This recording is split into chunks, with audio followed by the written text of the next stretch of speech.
শিক্ষার্থীরা, আশা করছি যে যেখানে আছো সুস্থ আছো এবং ভালো আছো। আল্লাহর রহমতে আমিও ভালো আছি। আমি আফসানা খানম, সিনিয়র শিক্ষক, গার্লস বিজ্ঞান বিভাগ, মাইলস্টোন কলেজ। প্রিয় শিক্ষার্থীরা, আজ আমি তোমাদের সামনে গার্লস বিজ্ঞান বিষয়ের একাদশ এবং দ্বাদশ শ্রেণীর অধ্যায় 10 আসবাব নির্বাচন, বিন্যাস এবং গৃহসজ্জা এই অধ্যায়টির একটি পাঠ নিয়ে উপস্থিত হয়েছি। আজকে আমাদের আলোচ্য পাঠ গৃহসজ্জার আনুষঙ্গিক উপাদান। তো প্রিয় শিক্ষার্থীরা, আমরা আমাদের আলোচ্য পাঠে চলে যাওয়ার আগে তোমরা তোমাদের পাঠ্য বই, খাতা, কলম এবং আনুষঙ্গিক জিনিসপত্র সামনে রাখবে, যাতে করে গুরুত্বপূর্ণ লাইনগুলো তোমরা বইয়ে দাগ দিয়ে নিতে পারো বা খাতায় তুলে নিতে পারো। তো প্রিয় শিক্ষার্থীরা, আমরা আমাদের মূল পাঠে চলে যাই। প্রিয় শিক্ষার্থীরা, যেহেতু আমি তোমাদের বলেছি আমাদের আজকের আলোচ্য বিষয় গৃহসজ্জার আনুষঙ্গিক উপাদান, সুতরাং গৃহসজ্জার আনুষঙ্গিক উপাদানগুলোর মধ্যে কেবল আসবাবপত্র দিয়েই যে আমরা আমাদের গৃহের সৌন্দর্য বৃদ্ধি করতে পারি বা প্রয়োজন মেটাতে পারি তা কিন্তু নয়। আসবাবপত্র ছাড়াও গৃহের সৌন্দর্য বৃদ্ধির জন্য এবং রুচির পরিচয় প্রদানের জন্য কিন্তু আমরা বিভিন্ন উপকরণ ব্যবহার করে থাকি। এই বিভিন্ন উপকরণগুলোর মধ্যে আমরা গুরুত্বপূর্ণ হিসেবে দেখতে পারি দেয়াল সজ্জা, তারপরে কার্পেট বা মেঝের আচ্ছাদন, এছাড়াও পর্দা এবং পুষ্পবিন্যাস। তাহলে আজকে আমরা যে বিষয়গুলো নিয়ে আলোচনা করব সেগুলো হচ্ছে পর্দা, মেঝের আচ্ছাদন বা কার্পেট এবং দেয়াল সজ্জা। তো প্রথমে আমরা পর্দা এই বিষয়টা নিয়ে আমরা আলোচনা করব, এই উপকরণটি নিয়ে আমরা আলোচনা করছি। পর্দা আমাদের গৃহের সৌন্দর্য বৃদ্ধির পাশাপাশি কিন্তু আমাদের বিভিন্ন প্রয়োজন পূরণেও যথেষ্ট ভূমিকা রাখে। পর্দার মাধ্যমে একটি ঘর আব্রু রক্ষা হয় এবং পর্দার মাধ্যমে বাহিরের ধুলাবালি থেকে কিন্তু গৃহকে রক্ষা করা যায়। এছাড়াও পর্দার মাধ্যমে আমরা আমাদের রুচির প্রকাশ করতে পারি, গৃহের সৌন্দর্য প্রকাশ করতে পারি। পর্দার রং, পর্দা নির্বাচনের সময় আমাদেরকে অবশ্যই রঙের দিকে বিশেষ খেয়াল রাখতে হবে, কারণ দেয়ালের রঙের উপরে পর্দার রং অনেকাংশে নির্ভর করে। তাই যেমন হালকা রং পর্দা আমাদের গৃহকে বড় দেখায় এবং গাঢ় রঙের পর্দা আমাদের গৃহকে ছোট দেখায়। সুতরাং রঙের উপর প্রাধান্য অনেকটা নির্ভর করে। এরপর পর্দার মাপ এখন বর্তমান যুগে দরজা এবং জানালার পর্দার মাপগুলো কিন্তু প্রায় একই হয়ে থাকে, কারণ দৈর্ঘ্যের ক্ষেত্রে একই হয়ে থাকে, কিন্তু আয়তনটা নির্ভর করছে ব্যক্তির রুচি বা পছন্দের উপর বা প্রয়োজনের উপর। এক্ষেত্রে দরজা জানালার পর্দার দৈর্ঘ্য একই হওয়ার কারণে ঘরকে বা কক্ষকে কিন্তু অনেক বড় দেখায়। পর্দা নির্বাচন, আমরা গৃহের বা কক্ষের পর্দা নির্বাচনের ক্ষেত্রে অবশ্যই কিছু বিষয়ে এর প্রতি লক্ষ্য রাখব। এই পর্দা নির্বাচনের ক্ষেত্রে আমরা যে বিষয়গুলোর প্রতি লক্ষ্য রাখব সেগুলো হচ্ছে দরজা ও জানালার আকার। তার মানে কক্ষের দরজা ও জানালার আকার বা আয়তন কতটুকু, সেটার উপরে আমাদের পর্দার আকার আয়তন নির্ভর করে। পর্দার আয়তন যদি, দরজার আয়তন যদি বা পর্দার জানালার আয়তন যদি অনেক বড় হয়, তাহলে সেক্ষেত্রে আমাদের পর্দার আয়তনটাও অনেক দীর্ঘ করতে হবে, বা আমরা ছোট ছোট পর্দা দিয়েও কিন্তু অনেকগুলো পর্দার সমন্বয় ঘটাতে পারি। তো সুতরাং দরজা জানালার আকার আয়তনের উপরে পর্দার আকার আয়তন নির্ভর করে। পর্দার ছাপা, এক্ষেত্রে পর্দার প্রিন্ট বা ছাপার কথা আমরা বলছি, যে অনেক বড় বড় ফুলের ছাপার বা প্রিন্টের পর্দা কিন্তু ঘরকে অগোছালো মনে হয়। সুতরাং ঘরকে ঘরের দৃষ্টি যাতে সৌন্দর্য বৃদ্ধি করে বা দৃষ্টির প্রশান্তির জন্য অবশ্যই পর্দার ছাপা বা পর্দার যে প্রিন্টগুলো সেগুলোকে অবশ্যই সুন্দর হতে হবে এবং রুচিসম্মত হতে হবে এবং ঘরের দেয়াল বা ঘরের আকার আয়তনের উপরে ভিত্তি করে পর্দার ছাপা বা প্রিন্ট নির্বাচন করতে হবে। পর্দার কাপড়, এক্ষেত্রে আমরা পর্দা নির্বাচনের ক্ষেত্রে কিন্তু অনেক সময় ভারী পর্দা বা পাতলা পর্দা নির্বাচন করে থাকি। এই ক্ষেত্রে যদি গৃহে অতিরিক্ত আলো বা তাপ প্রবেশ করে সেক্ষেত্রে আমরা ভারী পর্দার ব্যবহার করতে পারি এবং গৃহে যদি অন্ধকার বা লাইটিংয়ের প্রয়োজন হয় সেক্ষেত্রে আমরা পাতলা পর্দা ব্যবহার করতে পারি, কারণ ভারী পর্দা সেই তাপ বা বাইরের যে আলো সেটা প্রবেশে কিছুটা হলেও বাধা সৃষ্টি করবে এবং ঘরকে শীতল রাখবে। এরপর গৃহের আলো ও তাপ, আমাদের বাড়ির অনেকগুলো কক্ষ কিন্তু অনেক সময় এমন দিকে অবস্থানটা এমন দিকে হয় যেখানে সূর্যের তাপ বা আলো খুব বেশি প্রবেশ করে। সেক্ষেত্রে যেহেতু আমাদের দেশের আবহাওয়ার উপরে ভিত্তি করে আমাদের দেশের আবহাওয়াটা ম্যাক্সিমাম সময় কিন্তু গ্রীষ্মকাল বা মানে অতিরিক্ত তাপ থাকে, সেক্ষেত্রে কক্ষের শীতলতার জন্য আমাদের কক্ষে যদি আলো বা তাপ বেশি প্রবেশ করে সেক্ষেত্রে আমরা ভারী পর্দা বা ভারী কাপড়ের পর্দা ব্যবহার করতে পারি এবং যেই কক্ষগুলোতে আলো তাপ কম প্রবেশ করে সেখানে আমরা হালকা রঙের পর্দা বা হালকা কাপড়ের পর্দা আমরা ব্যবহার করে থাকি বা ব্যবহার করতে পারি বা নির্বাচন করতে পারি। পরিবারের রুচি ও ইচ্ছার প্রাধান্য, পর্দা নির্বাচনে অবশ্যই পরিবারের রুচি ও প্রাধান্য বা ইচ্ছার প্রাধান্যর উপরে লক্ষ্য রাখতে হবে, কারণ পরিবারের সদস্যদের রুচির বোধের ওপরে কিন্তু পর্দা নির্বাচন করা খুবই গুরুত্বপূর্ণ। যেহেতু গৃহে পরিবারের সদস্যরাই বাস করবে বেশিরভাগ সময়, সুতরাং সদস্যদের রুচিবোধের উপরে প্রাধান্য করে আমাদেরকে পর্দা নির্বাচন করতে হয়। দেওয়ালের রং, গৃহে দেয়ালের রঙের উপরে অবশ্যই পর্দার রং নির্বাচন করতে হবে, কারণ দেয়ালের যদি ক্রিম কালার বা অফ হোয়াইট কালারের হয় তাহলে সেক্ষেত্রে পর্দাটাকেও আমাদের সেই রকম নির্বাচন করতে হবে। দেয়ালের রং যদি গাঢ় রঙের হয় তাহলে আমাদেরকে সেই রঙের উপরে প্রাধান্য সৃষ্টি করে আমাদেরকে পর্দার রং নির্বাচন করতে হবে। দেয়ালের রং বা পর্দার কালার যদি ভিন্ন রকমের হয় তাহলে সেটা দৃষ্টিনন্দন হয় না। সুতরাং দৃষ্টির আকর্ষণের জন্য বা সৌন্দর্য বৃদ্ধির জন্য অবশ্যই দেয়ালের রঙের সাথে পর্দার রঙটাও আমাদেরকে নির্বাচন করা খুবই গুরুত্বপূর্ণ। জানালা দরজায় হালকা ও ভারী দুই ধরনের পর্দা ব্যবহার করা যায়।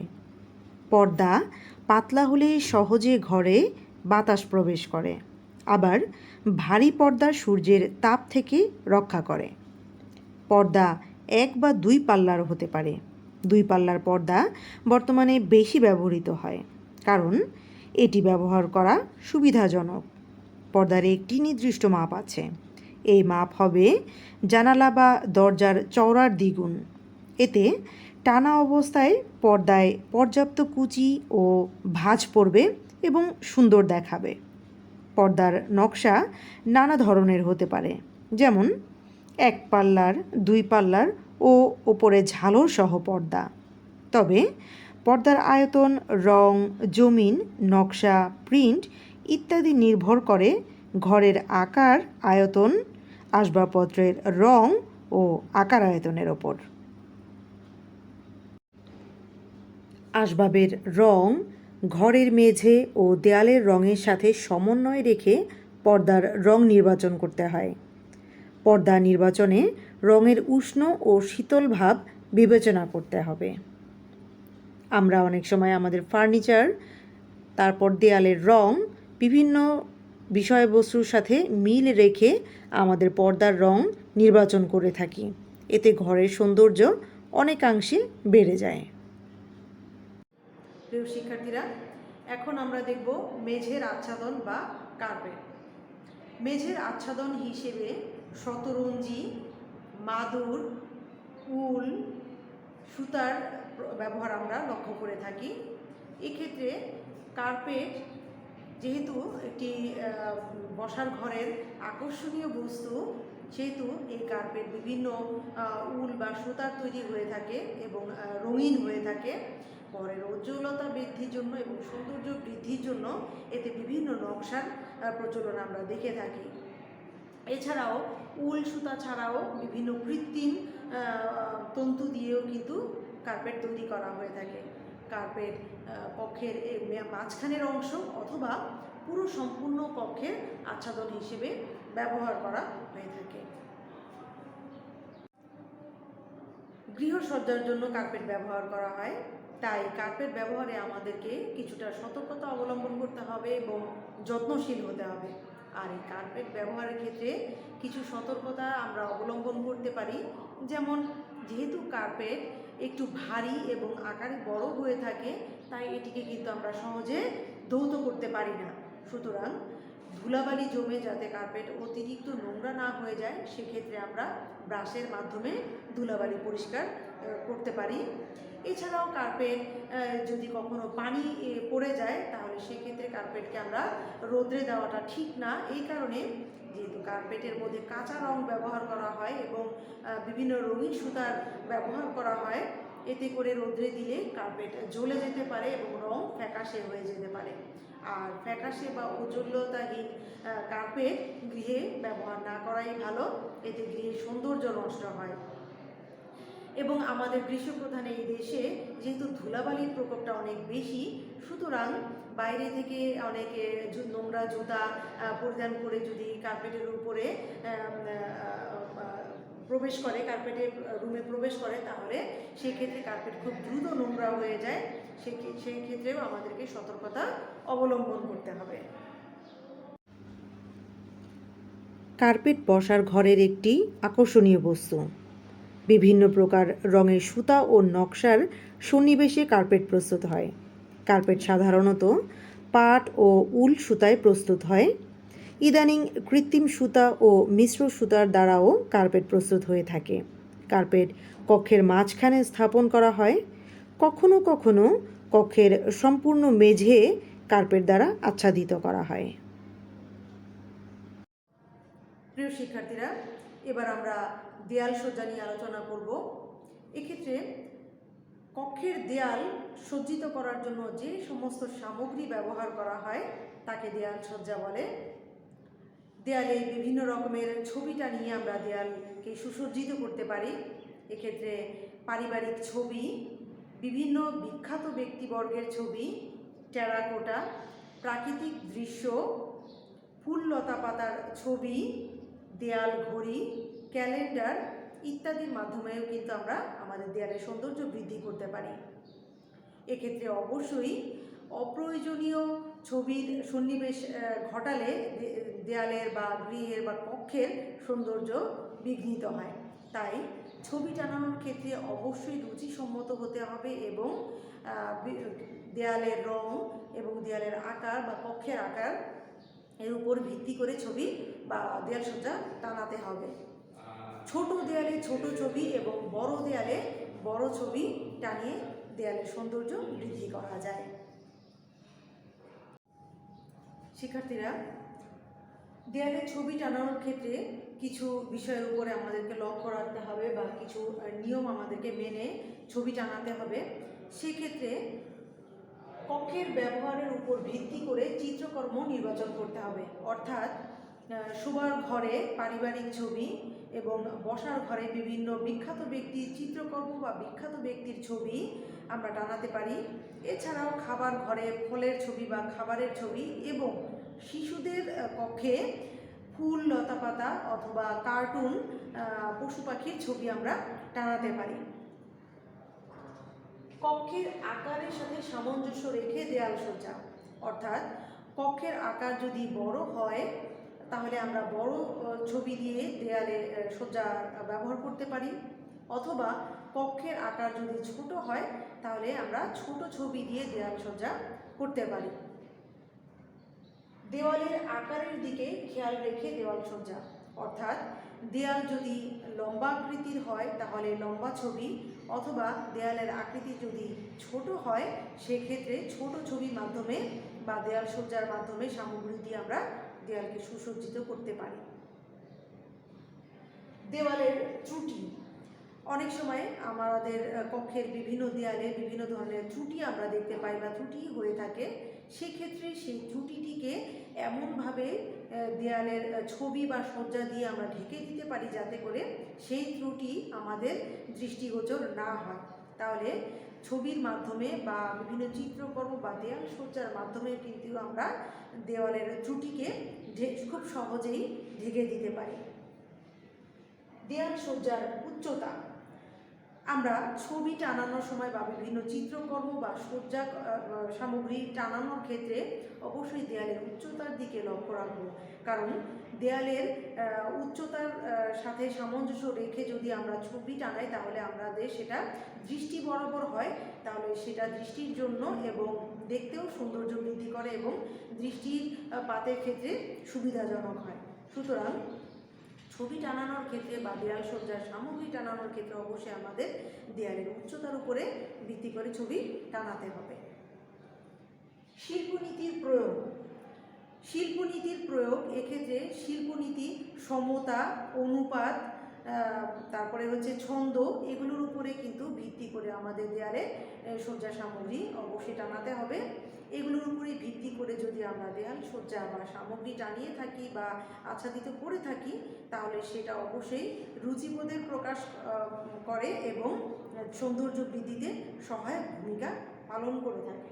তাহলে শিক্ষার্থীরা আমরা দেয়ালে ছবি টানানোর এই নিয়মগুলো মেনে যদি আমরা কক্ষে ছবি টানাই তাহলে সেটা অবশ্যই গৃহের সৌন্দর্য বা কক্ষের সৌন্দর্য যেমন বৃদ্ধি করে তেমনি রুচিবোধেরও প্রকাশ ঘটায়। তো প্রিয় শিক্ষার্থীরা, আমি আশা করছি আজকে আমাদের যে পাঠ্য বিষয়গুলো আমরা আলোচনা করেছি সেই পাঠ্য বিষয়গুলো তোমরা খুব সহজে বুঝতে পেরেছো এবং তোমরা তোমাদের এই আলোচনাগুলোকে তোমরা ভিডিওটি যদি আরও কয়েকবার দেখো তাহলে আমার মনে হয় বিভিন্ন বিষয়গুলো সম্পর্কে তোমরা ধারণাটা আরও ক্লিয়ার হবে। এছাড়াও তোমরা তোমাদের পাঠ্য বই এবং বিষয় শিক্ষকের সাহায্য নিতে পারো। যদি তোমরা কোনো বিষয়ে বা কোনো পাঠের কোনো অংশে কোনো অসুবিধা বোধ করো তাহলে অবশ্যই তোমরা তোমাদের বিষয় শিক্ষককে বিষয়টি জানাবে এবং তার কাছ থেকে বিষয়টি জেনে নেবে। তো প্রিয় শিক্ষার্থীরা, আজ এই পর্যন্তই। আবার পরবর্তীতে কোনো ভিডিও নিয়ে তোমাদের সামনে উপস্থিত হব। সে পর্যন্ত তোমরা সবাই ভালো থাকবে। আল্লাহ হাফেজ। আসসালামু আলাইকুম।